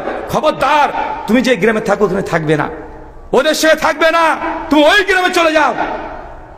মানে ভালো সঙ্গী দেখাচ্ছে, তুমি যে সঙ্গীতে থাকো ওরা ভালো মানুষ নয়, তোমাকে আরো গোনা করিয়ে দেবে। ওইখানে ইবাদত গুজার অনেক বান্দা আছে, তুমি ওই গ্রামে চলে যাও। আমি অনেক ঘাটাঘাটি করার চেষ্টা করেছি যে এই ব্যক্তি তওবা করেছে কিনা, জবান দিয়ে তওবা করেছে কিনা। হাদিস থেকে আমি জানা মতে, আমার ইলম মোতাবেক এখনো আমি পাই নাই যে ওই ব্যক্তি জবান দিয়ে তওবা করেছে, মুখ দিয়ে তওবা করেছে, পাওয়া যাচ্ছে না। ওই ব্যক্তির কথা শুনে ভালো গ্রামের দিকে হাঁটতে শুরু করেছে। আল্লাহ সুবহানাহু ওয়া তাআলা সঙ্গে সঙ্গে মালিকুল মউতকে পাঠিয়ে দিয়ে তার রূহটাকে কবজ করে নিয়ে চলে যান। পথিমধ্যেই সেই ব্যক্তিটাও মারা যায়। মারা যাওয়ার পরেই আল্লাহ সাল্লামের পক্ষ থেকে দুটো ফেরেশতা চলে আসে, অনেক লম্বা ঘটনা। একজন জান্নাতি ফেরেশতা, রহমতের ফেরেশতা, ওকে বলছে যাই জান্নাতে নিয়ে যাই, আর জাহাজের ফেরেশতা যাই জান্নাতে নিয়ে যাবে। 100 জন মানুষ হত্যা করেছে, জান্নাতে নিয়ে যাবে। দুজনের মধ্যে বিতর্ক। আল্লাহ তৃতীয় আরেকজন ফেরেশতা পাঠিয়ে দিয়েছে, যাও সমাধান করে দিয়ে আসো। সমাধান কি? সমাধান এসে বলছে যে এই ব্যক্তি ওই যে মানুষের সঙ্গে কথা বলে ভালো গ্রামের দিকে কত ধাপ গিয়েছে, যদি বেশি যায় ভালো গ্রামের দিকে ও জান্নাতে যাবে, আর যদি কম যায় তাহলে আজরাইল ফেরেশতা তুমি নিয়ে চলে যাও। মানে আপনার ভাষায় বলি, মানে ওই যে মসজিদ দেখতে পাচ্ছেন, আমরা এখানে দাঁড়িয়ে কথাবার্তা হচ্ছিল, মসজিদ থেকে এতটা দূরত্ব প্রায় ধরেন 100 হাত, মানে মানুষটা এখান থেকে হাঁটতে শুরু করেছে। মুস্তাদ আহমেদের রেওয়াতে যেটা আসছে যে ওই ব্যক্তি শেষ পর্যন্ত বুকে আশ্রিয়ে 1.5 হাত ও আগে চলে গেছে, মানে 51-52 হাত। সিদ্ধান্ত আল্লাহ সুবহানাহু ওয়া তাআলাকে ক্ষমা করবেন। চাচা আপনি কত বড় পাপ করেছেন, কত গুনাহ করেছেন, 100 মানুষকে হত্যা করেছেন, আপনি তো করেন নাই। আপনি আল্লাহকে চেনেন না, আপনার রব প্রতিপালককে চেনেন না। যদি আল্লাহকে চিনতেন তাহলে আপনি এই গুনাহ করেছেন। আর গুনাহকে করার কারণে শয়তান আরেকটা ওয়াসওয়াসা দেয়। আপনার যদি আজকে যোহরের নামাজ কাজা হয়ে যায়, যুবক তুমি যদি কোনো গার্লফ্রেন্ডের সঙ্গে তোমার সম্পর্ক আছে, তোমার মুখে দাঁড়িয়ে আছে, তুমি নামাজ পড়বে জানি, তারপর তুমি ফেসবুকে কোনো গার্লফ্রেন্ডের সঙ্গে সম্পর্ক আছে, এই যে তুমি একটা হারাম রিলেশনে আছো, অবশ্যই গুনাহ। কিন্তু শয়তান এসে তোমাকে আবার ওয়াসওয়াসা দিবে, কিরে তুই নামাজ পড়বি, এখনই তুই কথা বললি গার্লফ্রেন্ডের সঙ্গে, তো লজ্জা লাগবে না? নামাজ পড়ে তোর কি হবে? কেন তুই নামাজ পড়বি? নামাজ পড়তে তো লাভ নেই, তুই তো মেয়েটার সঙ্গে তোর সম্পর্ক বাজে সম্পর্ক, নামাজকে লোককে দেখানোর জন্য পড়বি। বারবার তোমার হৃদয়ের মধ্যে শয়তান এসে এই ধরনের ওহী নাজিল করবে। শয়তান যতই তোমাকে এই কথাগুলো বলুক না কেন, কারণ শয়তান চায় বান্দাকে বোধহয় ছোট্ট একটা গুনাহ করাবে, ছোট্ট গুনাহকে দেখে আপনাকে অপমান অপদস্থ করে বড় আমল থেকে, বড় নেকির কাজ থেকে আপনাকে বিরত রেখে দিবে। এই শয়তানের কৌশল, শয়তানকে চিনতে হবে। যখন আপনাকে দেখছেন না একটা গুনাহ হয়ে গেছে, যদি গুনাহ হয়ে যায়, ওই গুনাহকে শয়তান সামনে ধরবে, চকচক করে ধরবে আপনার সামনে, আর বলে তুই তো গুনাহ করছিস, পাপী, তো লজ্জা লাগবে না মসজিদে যেতে? তুই রোজা করলে কি হবে রে? তোর রোজা করলে লাভ আছে? তুই তো মেয়েটার সঙ্গে গল্প করছিস রোজা অবস্থায়। জিনা যতই হোক না কেন নামাজ ত্যাগ করা যাবে না। কেন বলেন তো? কারণ নামাজ ত্যাগ করে দেবেন, কাফের হয়ে যাবেন। একজন জেনা করেছে, ও কাফের, কথা বলেন। সেই সময়কার জন্য ঈমান নাই, হাদিসের যা ভাষা। কিন্তু শয়তান চায় আপনাকে গুনাহ করাবে, প্রথমে ছোট, ওই গুনাহকে সামনে রাখবে, আপনাকে অপমান করবে, লাঞ্ছিত করবে, নামাজ থেকে আপনাকে দূরে রাখবে। এটা কি? শয়তানের কৌশল। আর শয়তানের যদি কৌশলকে যদি আপনি প্রতিহত করতে চান, আল্লাহ নেই বলছেন, মুসনাদে আহমদের হাদিস হাসান সনদে আসছে, আল্লাহ নবীর কাছে একজন সাহাবী এসে বলছেন, সাহাবীর নাম হাদিসে উল্লেখ নেই, কারণ মুহাদ্দিসগণ এমন কিছু সাহাবীর নাম হাদিসে উল্লেখ করতেন না যেন ওই সাহাবীর এই কর্মটা যেন ফাঁস না হয়ে যায়। মদিনা থেকে একজন সাহাবী এসে, আল্লাহ নবী বসে আছেন, ওমর বিন খাত্তাব বসে আছেন, এসে বলছেন, ইয়া রাসূলুল্লাহ, আমি মদিনা একটা মেয়ের সঙ্গে এমন কিছু নাই যে করিনি। বুঝে নেন কি কি করেছে। এমন কিছু গুনাহের কাজ নেই যে করিনি, জাস্ট তার সঙ্গে ফিজিক্যাল রিলেশনটা করিনি। ওমর বিন খাত্তাব রেগে গেছে, বলো কি তুমি গুনাহ করছো, পাপ করছো, নবীকে বলছো? আল্লাহ নবী কোনো কথা বলছেন না, সাহাবী হেঁটে চলে যাচ্ছেন, সোজা চলে যাচ্ছেন। আল্লাহ নবী তখন ডাকলেন তাকে, শোনো, তাকে আলাদাভাবে বসালেন, বসে বলছেন, তুমি প্রত্যেক দিন রাত্রিতে কিয়ামুল লাইল তাহাজ্জুদের ওয়াক্তে তুমি দাঁড়িয়ে যাও, সালাত আদায় করো, তুমি নামাজ পড়তে থাকো। এই হাদিস ফাতুল বাড়ি মধ্যে মহাজাজ কালে নিয়ে এসে বলছেন, কোন মানুষ যদি জিনার সঙ্গে যদি লিপ্ত হয়ে যায়, জিনা থেকে বাঁচার জন্য, জিনার মতো গুনাহকেও ধ্বংস করার জন্য তাহাজ্জুদের সালাত কেউ যদি তাহাজ্জুদ গুজার হয়ে যায়, ইনশাআল্লাহ তার জন্য ওই জিনার গুনাহকে আল্লাহ মাফ করে দিতে পারেন। কথা বুঝতে পারলেন না মনে হয়? মানে তাহাজ্জুদের এত ফজিলত। মানে আপনি কে প্রথমে সাথে কি করবে বলেন তো ভাইজান? কি করাবে? গুনাহ করাবে আপনাকে দিয়ে, গুনাহটার সামনে নিয়ে আসবে, অপমান করবে, যে নামাজ পড়লে লাভ নেই রে, তোর রোজা করে লাভ নেই, আপনাকে ফরজ পালন করা থেকে বাধা দেবে। ইনশাআল্লাহ গুনাহ হতেই পারে। মিশকাতের হাদিস, আল্লাহ নেই বলছেন, তোমরা যদি গুনাহ না করতে, তোমার পরিবর্তে এমন এক জাতিকে আনতাম যারা গুনাহ করতো আবার তওবা করতো, আবার গুনাহ করতো আবার তওবা করতো, আবার গুনাহ করতো আবার তওবা করতো। কথা কি বুঝতে পারলেন? বুঝতে পারলেন? এই হাদিসটা শেষ। আল্লাহ নবীর কথাটা শুনেন, নবী বলছেন যে তোমরা যদি গুনাহ না করতে, তোমরা যদি মানুষ যদি গুনাহ না করতো, আল্লাহ মানুষের পরিবর্তে অন্য এক জাতি আনতেন যারা গুনাহ করতো আবার আল্লাহ ক্ষমা চাইতো, আবার গুনাহ করতো আবার ক্ষমা চাইতো, আবার গুনাহ করতো আবার ক্ষমা করতো। অবাক করার কথা নয়? তার মানে কি আল্লাহ চাচ্ছেন তিনি গুনাহ করতে? মানুষকে তো গুনাহ করতে আল্লাহ চাচ্ছেন, মানে হাদিসের অর্থ এটা নয়। এই যে আকীদার হাদিস, এটা থেকে আকীদা প্রমাণ হয়। মানুষ যদি গুনাহ না করতো, আপনার গুনাহের মধ্যে লুকিয়ে আছে আল্লাহর রহমান, আল্লাহর রহিম, আল্লাহ গাফর রহিম। আপনি যদি মানুষ যদি গুনাহ নাই করতো, তাহলে আল্লাহ কার উপরে রহম করবে বলেন তো? বুঝতে পারলেন মনে হয়? আপনি যদি পাপ না করেন তো আল্লাহ রহমান কেন? রহমান কেন? কেন আপনি গুনাহ করবেন আর তার রহমত দিয়ে আপনাকে ক্ষমা করবে। আল্লাহ গাফর রহিম, আল্লাহ ক্ষমা করতে পছন্দ করেন। তওয়াবুর রহিম, তা আল্লাহর নামগুলো কি হবে? নামগুলো তো অচল হয়ে যাবে। যে আল্লাহ আপনি যদি গুনাহ না করতেন, আল্লাহর কমপক্ষে 1 ডজন নামগুলোর সঙ্গে সংঘর্ষ হয়ে যেত, নামগুলোর সঙ্গে সবরিত কন্ট্রাডিকশন হয়ে যেত। তার জন্য আল্লাহ বলছেন যে বান্দা তুমি যদি গুনাহ না করতে, তোমার পরিবর্তন যা থেকে সৃষ্টি করতাম, যারা গুনাহ করতো আবার তওবা করতো। মানে আপনাকে গুনাহ করতে বলছে না, মানুষের দ্বারা যে গুনাহ হবে এটা ন্যাচারাল। কুল্লু বানি আদম খাত্তাউন, প্রত্যেক আদম সন্তান ভুলকারী।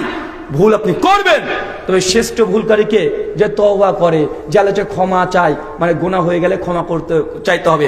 একটা গুনাহ হয়ে গেছে, নেকির কাজ করতে হবে। ফেসবুক চালাচ্ছেন জানি, হঠাৎ করে সিনেমার একটা ছোট্ট ক্লিপ চলে এসেছে, একটা রিলস চলে আসছে, টিকটক চলে আসছে, আপনি নিঃসাথে বইতে 2-3 মিনিট দেখে ফেললেন, গুনাহ হয়ে গেল। সঙ্গে সঙ্গে আস্তাগফিরুল্লাহ আস্তাগফিরুল্লাহ পড়ে সঙ্গে কোরআন মাজিদে 10 মিনিট শুনে নেন। কথা মনে বুঝতে পারলেন না? একটা গুনাহ হলে সঙ্গে আরেকটা নেকি করে ফেলেন, 2টা গুনাহ হলে 4টা নেকি করে ফেলেন। দেখে কোনো খারাপ একটা জিনিস দেখে ফেলেছেন, চট করে আপনি তওবা করে সঙ্গে 2-3 পৃষ্ঠা কোরআন মাজিদ পড়ে ফেলেন। শয়তান আপনাকে দেখে পালাবে, বলে একে গুনাহ করে লাভ নেই রে ভাই। আরে একে যদি 10টা গুনাহ করায়, ও 50টা নেকি করে, দেখে আপনাকে এমনি পালিয়ে যাবে ও। কথা বুঝতে পারলেন না মনে হয়? মানে শয়তান চাই গুনাহ করতে, আর আপনাকে কি করতে হবে? শয়তানকে অ্যান্টিভেনাম দিতে হবে। অ্যান্টিভেনাম বুঝেন না? মানে আমি যেমন বলি যে টিট ফর ট্যাট, ও আমাকে যে গুনাহ যদি করে ফেলে, একটা গুনাহ করেছিস, আমাকে তুই 1 মিনিট গান শুনিয়েছিস, দাঁড়া 10 মিনিট আমি কোরআন শুনবো এখন। কথা মানে বুঝতে পারলেন না? মানে ও যা করবে পাল্টা শয়তানকে জবাব দিতে শেখেন। যদি জবাব দিতে শেখেন, শয়তান আপনার থেকে ওই 40 হাত দূরে পালাবে, এর দ্বারা কাজ হবে না। একে 2 মিনিট গুনাহ করলে 20 মিনিট ভালো কাজ করে। ওকে 100 করে যদি গুনাহ করে, এই 1 লক্ষ নেকি করে ফেলে। কথা কি বুঝতে পারলেন? আল্লাহ সুবহানাহু ওয়া তাআলা তুমি কবুল করো, আমিন। আমাদের যাবতীয় পেছনে যত গুনাহ করেছি আল্লাহ, সমস্ত গুনাহ তুমি ক্ষমা করো। মৃত্যুর আগে যেন তওবা ইস্তেগফার পাঠ করে আমরা মৃত্যুবরণ করতে পারি, আর তুমি সেই তৌফিক দান করো। সকলে বলি আমিন। প্রশ্নোত্তর হবে না, ছুটি ঘন্টা শেখ আছে, আমি দেবো না। শেখ আপনি বর্তমান পরিস্থিতিতে ভোট দেওয়া সমীচীন হবে কি হবে না? ভাই এটা বাংলাদেশি ব্যাপার।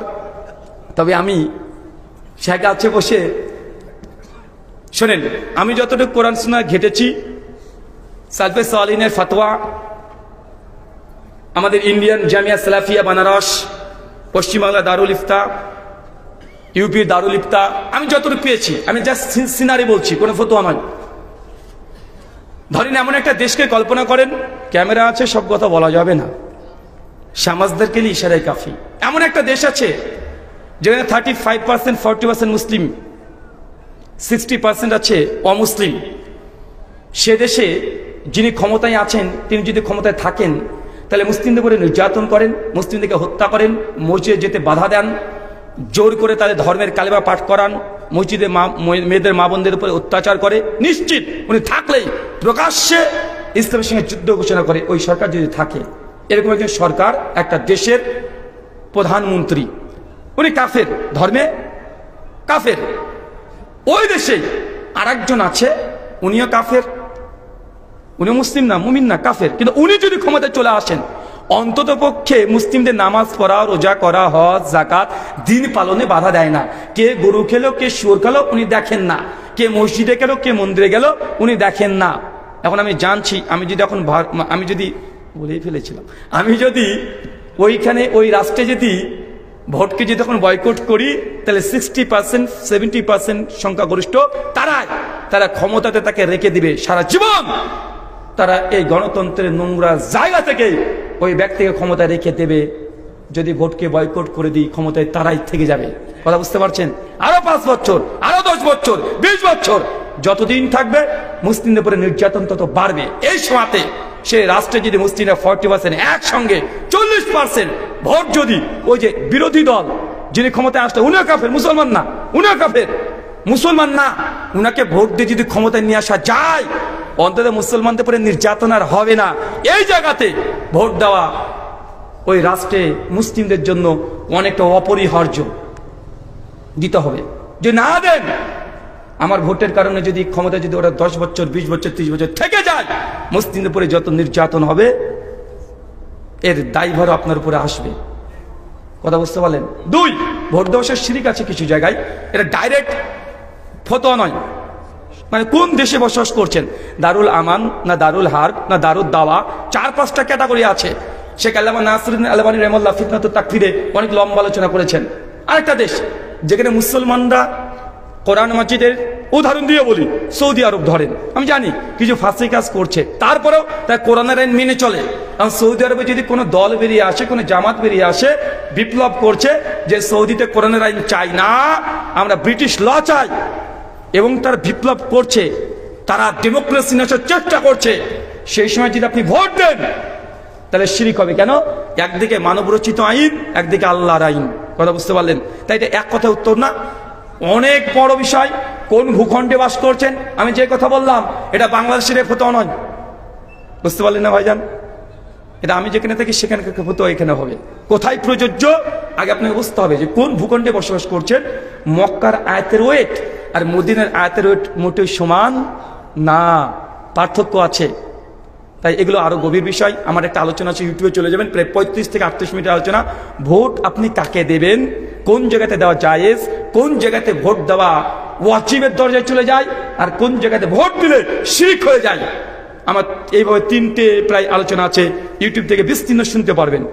এক কথায় উত্তর দেওয়া সম্ভব নয়, জাস্ট 2টো সিনারি আপনার সামনে পোস্ট করলাম। আপনার কাছে আমার একটা প্রশ্ন, কোনো মুসলমান মারা গেলে মসজিদে মাইক দিয়ে জানানো যাবে কি যাবে না? একটা হচ্ছে প্রচার করা, আর একটা হচ্ছে খবর দেওয়া। হাদিস আমরা যেগুলো পাই, সুনান তিরমিজি 786 নম্বর হাদিস, আল্লাহ নবী মৃত ব্যক্তির ঘোষণা করা, প্রচার করা, এগুলোকে বলেছেন জাহিলি রীতি। ইহুদিদের মধ্যে এই চরিত্রের স্বভাব আগে থেকে ছিল।